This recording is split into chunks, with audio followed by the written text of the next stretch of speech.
एक अच्छा घर, एक अच्छी गाड़ी, पेरेंट्स के नाम पे एफडी, बिजनेस स्टार्ट करने के लिए फंड, दुनिया में कहीं भी घूमने के लिए पैसे, लेटेस्ट टेक गैजेट्स, ये सब आप 5 करोड़ रुपए में अचीव कर सकते हैं इंडिया में। पर एक भाई साहब है जिन्होंने इन पैसों को एक लंच डेट में खर्च किया और वो उस वक्त का सबसे एक्सपेंसिव लंच डेट था। जानिए इस वीडियो में कैसे 5 करोड़ का लंच डेट ने एक डिप्रेस्ड हेज फंड मैनेजर की पूरी जिंदगी बदल दी और इससे हम क्या सीख सकते हैं। अगर आप चैनल पर नए हैं तो सब्सक्राइब का बटन क्लिक कर दीजिए एंड ऑल नोटिफिकेशन को भी ऑन कर दीजिए रेगुलर वीडियोस की अपडेट्स के लिए। अगर आपको अपना इन्वेस्टमेंट जर्नी शुरू करना है तो डिस्क्रिप्शन में एक लिंक दिया है जहां से आप अपना फ्री डीमैट अकाउंट ओपन कर सकते हैं। चलिए आप वीडियो पे आते हैं। इमेजिन करिए आपने सालों मेहनत करके 5 करोड़ रुपए सेव कर लिया है। तो क्वेश्चन मेरा आपसे ये है कि इन 5 करोड़ रुपए से आप क्या करेंगे। प्लीज इस वीडियो को पॉज करिए और कॉमेंट में अपनी राय शेयर करिए। कुछ लोग इन पैसों से अपना बिजनेस शुरू करेंगे, कुछ लोग स्टॉक्स में इन्वेस्ट करेंगे, कुछ लोग अपना घर बनवाएंगे, अपने माता पिता के सपनों को पूरा करेंगे एंड कुछ लोग खुद के लिए एक अच्छी गाड़ी लेंगे, फोन लेंगे, कपड़े लेंगे। पर शायद ही कोई ऐसा व्यक्ति होगा जो इन 5 करोड़ रुपए को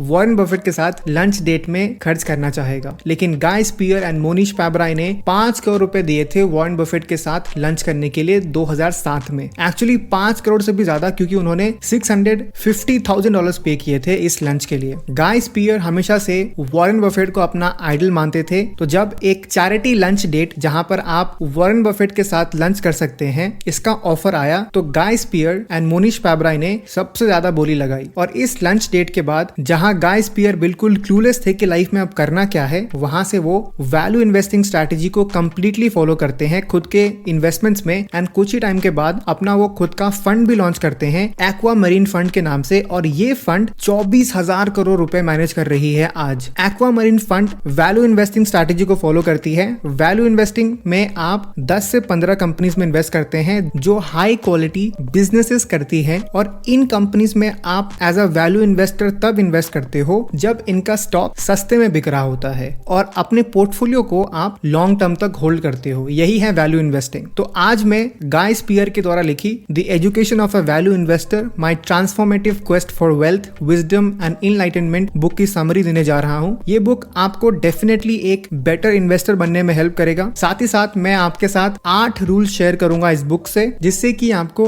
मैक्सिमम लर्निंग्स मिले और आप बेटर रिटर्न्स अचीव कर सको अपने स्टॉक इन्वेस्टमेंट में। तो बिना टाइम वेस्ट किए चलिए बुक की समरी शुरू करते हैं। पहला लर्निंग जो मैंने इस बुक से सीखा है वो है चूज योर साइलेंट मेंटर। जैसा कि मैंने आपको वीडियो के स्टार्टिंग में बताया, ऑथर वॉरेन बफेट को अपना आइडल मानते हैं और उन्होंने वैल्यू इन्वेस्टिंग स्ट्रैटेजी उनसे ही सीखी है। वैसे इनके कई सारे रोल मॉडल्स हैं जैसे Peter lynch, Charlie Munger, Benjamin Graham, पर वॉरेन बफेट का बहुत बड़ा रोल रहा है इनके लाइफ में चेंज लाने का। वो जब भी कोई डिफिकल्ट डिसीजन लेते हैं उससे पहले वो खुद से ये पूछते हैं कि वॉरेन बफेट अगर मेरी जगह होते तो वो क्या करते। और ऐसा कई बार हुआ है कि इस क्वेश्चनिंग की वजह से उन्होंने कई सारे गलत इन्वेस्टमेंट डिसीजंस लेने से वो बचे हैं। तो जो भी आपका गोल है, चाहे वो अपने जॉब में हो या बिजनेस में हो या इन्वेस्टिंग में हो, आप अपना एक मेंटर जरूर बनाएं। उनके best ideas, habits, books and life lessons को अपनी लाइफ में जरूर अपनाएं। अगर मैं अपनी बात करूं तो चार्ली मुंगर की थॉट प्रोसेस इन्वेस्टिंग के बारे में मुझे पर्सनली बहुत प्रैक्टिकल लगी और मैंने इस पर एक वीडियो भी बनाया है। आप उसे भी चेक कर सकते हैं इस वीडियो को देखने के बाद। डिस्क्रिप्शन में आपको लिंक मिल जाएगा। लेसन नंबर 2 है importance of mastermind group. Author ने जब अपने करियर की शुरुआत की थी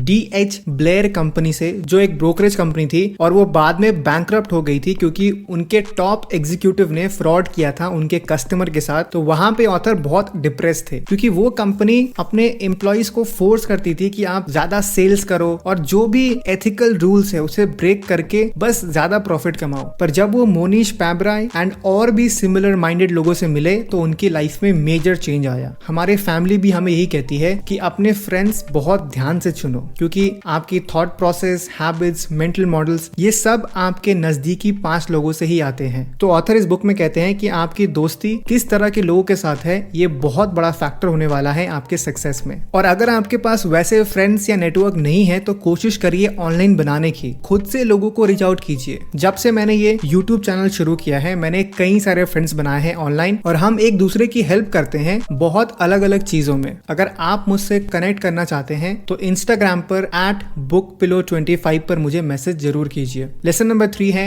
have your own inner score card. Warren Buffett कई बार अपने शेयर होल्डर को ये बताते हैं कि अगर मैं चाहूं तो मैं बर्कशायर हैथवे हाईवे को और प्रॉफिटेबल बना सकता हूँ, जैसे 10 से 15% एम्प्लॉइज को ले ऑफ करके कंपनी का कॉस्ट कम कर सकता हूँ, या टैक्स बेनिफिट के लिए ऐसी कंट्रीज में अपना ऑफिस खोल सकता हूँ जहां हमें अमेरिका के कंपैरिजन में बहुत ही कम टैक्स देना पड़ेगा। पर मैं ये सारी चीजें नहीं करूंगा क्योंकि मैं अपने इनर स्कोर कार्ड से अपने डिसीजंस लेता हूँ। तो गाय स्पियर भी इसी मेंटल मॉडल को यूज करते हैं। उन्होंने अपने खुद का एक इनर स्कोर कार्ड बनाया है जहां पर वो अपने लाइफ के इंपॉर्टेंट डिसीजंस अपने आप को खुश करने के लिए लेते हैं, ना कि दूसरों को खुश करने के लिए। तो ये थी 3 major lessons from the book. अब आते हैं 8 रूल्स जो इस बुक में शेयर किए गए हैं, जो आपको हेल्प करेगा एक अच्छा इन्वेस्टर बनने में और साथ ही साथ ज्यादा रिटर्न्स कमाने में अपने इन्वेस्टमेंट से। Rule number 1, stop checking the stock prices every day. सबसे बड़ी गलती रिटेल इन्वेस्टर ये करते हैं कि वो बहुत फ्रीक्वेंटली स्टॉक प्राइसेस को चेक करते हैं। बहुत सारे लोगों को मैं पर्सनली जानता हूं जो हर 1-2 मिनट में स्टॉक प्राइस चेक करते हैं और परेशान होते हैं।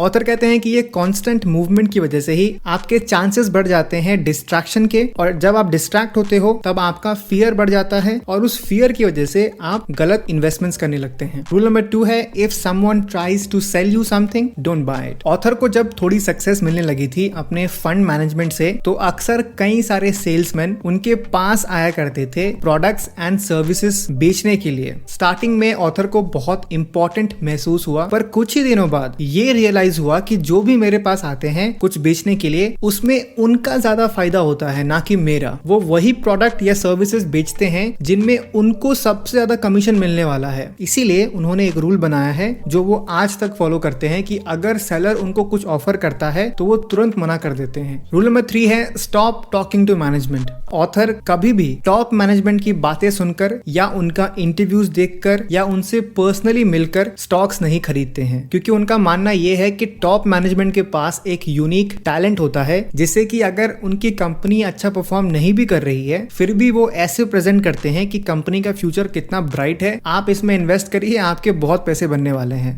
रूल नंबर 4 है, gather investment research in right order. ये रूल सबसे इंपॉर्टेंट है इस बुक का। ऑथर कहते हैं कि जब भी आप अपने इन्वेस्टमेंट के लिए स्टॉक्स ढूंढ रहे हो तो बिल्कुल राइट ऑर्डर में ढूंढिए। एग्जाम्पल लेते हैं कंपनी ए, तो आपने अगर सबसे पहला आर्टिकल पढ़ा कि ये कंपनी बहुत अच्छा कर रही है, तो जब आपने पहला इंफॉर्मेशन अपने ब्रेन में इस कंपनी के बारे में अच्छी बात डाली है तो आप ऑटोमेटिकली इस कंपनी को पसंद करेंगे। ये एक ह्यूमन टेंडेंसी है कि हम पहला इंफॉर्मेशन पर बहुत रिलाई करते हैं। तो राइट ऑर्डर ये है कि सबसे पहले आप कंपनी की एनुअल रिपोर्ट्स पढ़िए। ये सबसे बोरिंग टास्क है, पर अगर आप ये कर लेंगे तो आप उस कंपनी के बारे में वो सारी चीजें मालूम पड़ेगी आपको जो कि बहुत ही कम आर्टिकल्स या वीडियोस में होगा। उसके बाद आप इंडस्ट्री के बारे में पढ़िए या रिसर्च कीजिए, एंड फिर आप कॉम्पिटिटर्स की एनालिसिस कीजिए, और फिर कंपनी के management articles and other resources का आप यूज कीजिए। यही प्रोसेस गाय स्पियर यूज करते हैं अपने लिए स्टॉक सेलेक्ट करने के लिए। ऑथर ने ये चीज Warren Buffett and Charlie Munger से सीखी है कि हमारा ब्रेन कॉम्प्लिकेटेड टास्क करते वक्त एरर्स कर सकता है। इसी एरर्स को आप कम कर सकते हैं इस सिस्टम को फॉलो करके, जो है राइट ऑर्डर में इंफॉर्मेशन लेना। रूल नंबर 5 है, ऑथर कहते हैं कि अपने इन्वेस्टमेंट आइडियाज को ऐसे लोगों के साथ शेयर कीजिए या उनके ओपिनियंस लीजिए जिनका कोई भी फायदा नहीं है आपके सक्सेस से। जैसे ऑथर के कई सारे इन्वेस्टर्स फ्रेंड्स हैं, तो जब ऑथर उनसे किसी स्टॉक के बारे में पूछते हैं तो वो अपना ऑनेस्ट रिव्यू देते हैं, और अगर उनको आइडिया नहीं है स्टॉक के बारे में तो वो डायरेक्टली मना भी कर देते हैं। इसीलिए आप अपने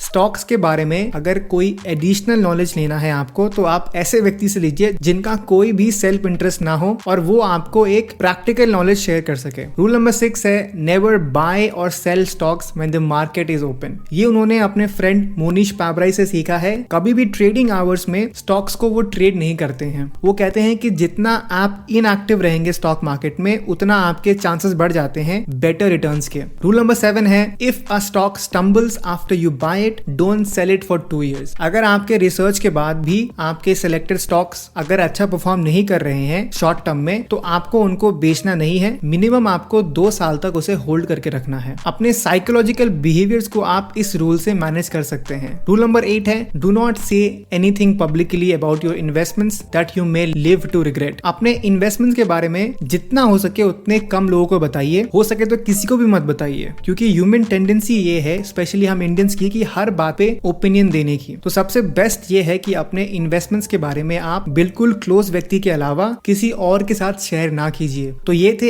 8 रूल्स फ्रॉम दिस बुक। तो अब इस वीडियो के कंक्लूजन पे आते हैं। इस बुक में हमने गाय स्पियर की जर्नी के बारे में सीखा, जो कि बहुत ही अच्छे यूनिवर्सिटी से ग्रेजुएट होने के बावजूद भी वो अपने काम से खुश नहीं थे। उनके ग्रीड की वजह से वो कुछ स्कैम या फ्रॉड भी कर सकते थे। तभी उनके लाइफ में वॉरेन बफेट, जिसे वो अपना साइलेंट मेंटर मानते हैं, उनकी वैल्यू इन्वेस्टिंग फिलॉसफी से गाय स्पियर ने अपनी लाइफ को कंप्लीटली चेंज कर दी। अगर आपको इस बुक को परचेज करना है तो डिस्क्रिप्शन में लिंक दिया हुआ है, और अगर आपके पास अभी और टाइम है तो आप मेरी इस वीडियो को चेक कर सकते हैं, जो कि मैंने चार्ली मुंगर के ऊपर बनाई है। तो मैं मिलूंगा आपसे नेक्स्ट वीडियो में, तब तक के लिए कीप रीडिंग, कीप ग्रोइंग।